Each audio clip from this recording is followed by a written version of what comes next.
വൈകുന്നേരങ്ങളിൽ ചായയും പലഹാരവും കഴിക്കുന്നതിന് പകരമായിട്ടോ അതല്ലെങ്കിൽ സ്കൂളിൽ വിട്ട് വരുന്ന മക്കൾക്കൊക്കെ എളുപ്പത്തിൽ തയ്യാറാക്കി കൊടുക്കാൻ പറ്റിയ ഐറ്റം കണ്ടു നോക്കാം കേട്ടോ. ഒരു 1/4 കപ്പ് തേങ്ങ ചിരവിയത് ഒരു മിക്സിയുടെ ജാറിലേക്ക് ചേർത്ത് കൊടുത്തിട്ടുണ്ട്. ഇനി ഇതിലേക്ക് മധുരത്തിന് വേണ്ടിയിട്ട് പഞ്ചസാരയാണ് കേട്ടോ ചേർത്ത് കൊടുക്കുന്നത്. ഒരു 2-3 ടേബിൾ സ്പൂൺ പഞ്ചസാര ചേർത്ത് കൊടുക്കാം. അപ്പോൾ ഈ ഒരു സമയത്ത് പഞ്ചസാര ചേർത്ത് കൊടുക്കാൻ താല്പര്യമില്ലാത്തവർക്ക് ശർക്കര ചേർത്ത് കൊടുക്കാം കേട്ടോ. ശർക്കര ഒന്ന് ചീകിയിട്ട് ചേർത്ത് കൊടുത്താൽ മതി. എന്നിട്ട് ഇതുപോലെ തേങ്ങയും പഞ്ചസാരയും അരച്ചെടുക്കുക. നന്നായിട്ട് തന്നെ അരച്ചെടുത്തിട്ടുണ്ട്. ഇനി ഇതൊരു ബൗളിലേക്ക് മാറ്റാം കേട്ടോ.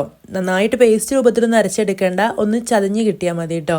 എന്നിട്ട് ഇതിലേക്ക് ചേർത്ത് കൊടുക്കുന്നത് പാലാണ്. ഞാനിവിടെ 3 കപ്പ് പാൽ ഒഴിച്ച് കൊടുക്കുന്നുണ്ട്. അത് 2 കപ്പ് പാലും 1 കപ്പ് ചൂടുവെള്ളം കൂടെ മിക്സ് ചെയ്തിട്ടാണ് കേട്ടോ 3 കപ്പ് എടുത്തിട്ടുള്ളത്. ഇനി ഞാനിതിലേക്ക് വേണ്ടിയിട്ട് ഒരു പഴവും ഒരു മാങ്ങയാണ് എടുത്തിട്ടുള്ളത്. ഇത് ചെറുതായിട്ട് കട്ട് ചെയ്തെടുത്തിട്ടുണ്ട്. നിങ്ങൾക്ക് ഇഷ്ടമുള്ള ഫ്രൂട്ട്സ് ചേർത്ത് കൊടുക്കുക കേട്ടോ. ഞാനിപ്പോൾ പഴവും മാങ്ങയും ഉള്ളതുകൊണ്ട് അത് ചേർത്ത് കൊടുക്കുകയാണ്. ആപ്പിളൊക്കെ ചേർത്ത് കൊടുക്കുക കേട്ടോ. എന്നിട്ട് നല്ലപോലെ ഒന്ന് മിക്സ് ചെയ്തെടുക്കാം.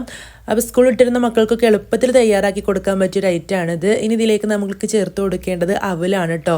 പൊരി അവലുണ്ടല്ലോ, അവൽ മിൽക്കിലൊക്കെ ചേർക്കുന്നത്, അതുണ്ടെങ്കിൽ അത് ചേർത്ത് കൊടുക്കുക കേട്ടോ. ഞാനിവിടെ സാധാരണ അവൽ തന്നെയാണ് എടുത്തിട്ടുള്ളത്. അപ്പോൾ അതൊരു കപ്പ് ചേർത്ത് കൊടുത്തിട്ടുണ്ട്. അപ്പോൾ നിങ്ങൾക്ക് എത്രത്തോളം കട്ടി വേണം അതിനനുസരിച്ചിട്ട് അവലിൻ്റെ അളവ് കൂട്ടിയും കുറച്ചൊക്കെ കൊടുക്കുക കേട്ടോ.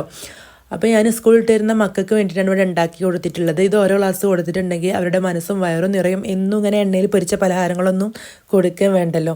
അപ്പോൾ ഇതിവിടെ റെഡി ആയിട്ടുണ്ട്. അപ്പോൾ മധുരത്തിന് ഞാൻ പറഞ്ഞ പോലെ നിങ്ങൾക്ക് ഇഷ്ടമുണ്ടെങ്കിൽ ശർക്കര ചേർത്ത് കൊടുക്കുകയാണെങ്കിൽ നല്ല ഹെൽത്തിയും കൂടെ ആവട്ടോ. ഇതൊരു ഗ്ലാസ്സിലേക്ക് സെർവ് ചെയ്തിട്ട് നമുക്ക് മക്കൾക്ക് കുടിക്കാൻ കൊടുക്കും. നല്ല വയറ് ഫില്ലാവുന്ന ഒരു ഐറ്റം തന്നെയാണ്. അപ്പോൾ എല്ലാവരും ഉണ്ടാക്കി നോക്കണം. റെസിപ്പി ഇഷ്ടമായെങ്കിൽ ലൈക്ക് ചെയ്യണം. നിങ്ങളുടെ അഭിപ്രായം കമൻ്റ് ആയിട്ട് അറിയിക്കാനും മറക്കരുത്. താങ്ക്